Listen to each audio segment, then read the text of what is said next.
Hey everyone, so I'm going to be taking down my Aqueon Ascent here. It's been a good tank. I actually really do like this tank. The main reason, and pretty much the only reason why I'm going to be taking it down, is because if you saw one of my last videos, I bought the Aqueon Designer LED Shrimp Tank, which is 8.75 gallons.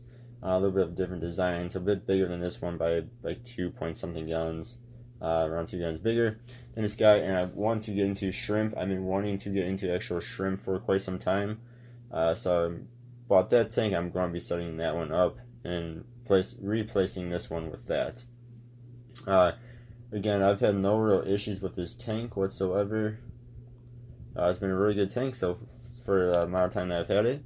Uh, and it did get quite a bit of algae on it, which I think was a combination of the LEDs that came with it and being 10 feet away or so from a window. Not directly in front of it or anything, but kind of diagonally from it. Uh, but yeah, I mean, it's been a good tank, so this will be just the breakdown of this tank. I moved my beta to a different tank, so I'm going to be taking out all the plants and everything else and getting this one down. So, but enjoy, guys, and thank you all very much for watching. I did want to say one thing before I did start the actual point of this video.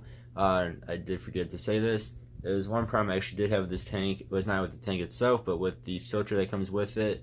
I did a good job at filtering, did a good job at keeping the tank clean. The problem with it was the suction cups kept coming off.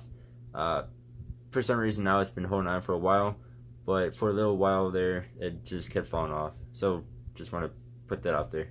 Alright, thank you guys for watching.